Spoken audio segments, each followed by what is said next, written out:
In the prolonged conflict between the Sinis Empire and the Ashall, the threat of a full-scale war has mostly been halted by the existence of the lingering light, keeping both sides from mobilizing any large-scale army into the other nation, with air support being a risky undertaking due to the constant smoke streaming from the site. With this fact, it seems as if the Ashwall's new method of attack has been the utilization of witches. To tackle this topic, we must first draw up the definition of what is and isn't a witch. This is a fairly contentious topic, due to the definition changing depending on who you ask. But in the region we're in now, the general consensus under the Empire is that any magic user caught committing acts of terrorism or holding affiliations to any anti-Empire factions is considered a witch under law, with Ashall loyalists making up the majority of this category, with the less common but far more threatening type being the understanding of a witch in most cultures, an individual who's lost control of magic and has in turn become a slave to the sources of said power. This results in a monster devoid of greater reasoning, with this madness appearing to be somewhat contagious, with many involved in witch attacks becoming witches in turn. The current hypothesis for this links back to what causes one to turn into a witch. Sources say that extreme instances of mental distress or an extremely altered state of mind, often referred to as an epiphany, usually cause one to awaken as a magister, gaining the ability to utilize magic with no external tool. But the other outcome is undergoing a breakdown, where an unstable mental state mixed with magic causes the violent and irreversible distortion of the body, with a witch being the final result. On the topic of these physical distortions, the process known as Magography is the name given to the progressive physical distortion of the body caused by frequent use of or exposure to magic.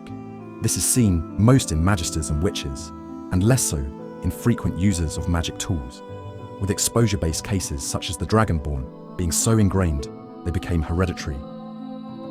These mutations, especially in magisters and witches, seem to display extreme variation, with each result being unique to the individual, with the current theory being that variables such as personality experiences and mental state, in addition to some other subconscious factors playing a role in the way magic affects the body. It seems that there are some variables in this process that can be controlled, primarily habits or repeated actions. It's been observed that with magic exposure, be it internal or external, the body will progressively adapt to its surroundings at a supernatural speed.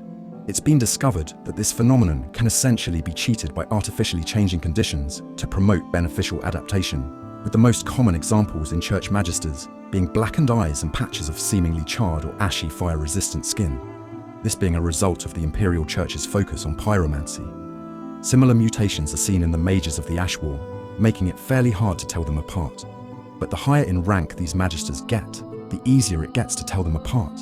This is due to the Imperial Church's tradition of dragon blood communion. This is saved for the higher ranked Imperial magic users and comes in 3 stages, these being having one's skin smeared in dragon's blood, often in the form of runes or important verses. Next, the ceremonial consumption of dragon's blood, and finally the direct infusion of dragon's blood, this being the most revered of the communion rites. All of these ceremonies act as a method of bestowing greater power to mages deemed worthy by the Church and Crown, as dragon blood appears to be one of the best sources of magic, as dragons in general essentially act as sponges for magic and have adapted to store it. So as a result, exposure to this rare resource comes with many benefits, including a higher capacity for magic storage and greater proficiency at absorbing and manipulating it. Though this process does come with some risks, the looming possibility of rejection does make the Church reluctant to clear a magister for this process, with the conscience of rejection increasing with the levels of communion, as even though they may come out stronger, they also run the risk of losing a trusted member. With another less dangerous side effect of this being the development of draconic features such as horns, scales, and slit eyes. Though mostly just cosmetic, these mutations seem to somewhat override and stabilize other more dramatic and sometimes detrimental mutations. With the previously mentioned effects, you can see why this resource is so coveted by all types of magic users, with many attempting to steal it for themselves. Key amongst these being the Ashall, with a majority of their fighting force being made up of magic users. You could imagine why they'd want this. The main methods they go about it is either making use of Ashall loyalist strongholds in the far east of the Empire to raid shipments of the material. This is often risky due to these being highly guarded and often carried by wyverns. This has led to the other method involving the infiltration of Ashall citizens and loyalists into the Imperial Church in order to gain direct access to dragon blood and smuggle it back. Hearing that some of you may wonder how someone from the Ashall manages to get into the Empire, especially with the whole flaming pit situation at the border. Well, it seems that the Ashall has found a way around this, or more like directly through it. Reports on the far western regions talk of lumbering grey masses of ash bearing the visage of a human face. As these reports spread, a military detachment was sent out in response. Though few would survive this mission, yet it's where most of our eyewitness accounts come from, which I have collected and organised into the most accurate description we can get at the moment. Known as a scrawled mass, these constructs stand anywhere between 15 and 20 feet tall, with their mass being made up of a conjoined mass of what appear to be petrified bodies, wrapped and held together by ornate plates of esoteric armour.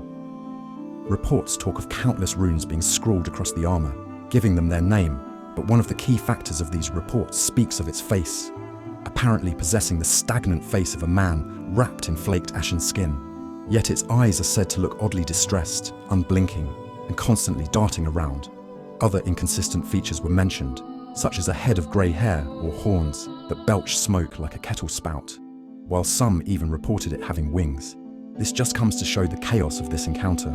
Yet even in said chaos, one odd detail remained consistent. Many said they saw people crawling out of it, specifically out of a hole in its chest. Some of these were witches that assisted it in its attack, while many reported normal humans emerging that would all disperse into the area.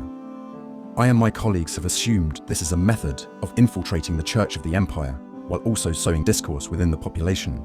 This appears to have worked with the current state of the Empire being one underlined with distrust, with this running rampant in the Church, as many seem to have successfully made their way in and worked to sabotage it from within. Hey, thanks for watching.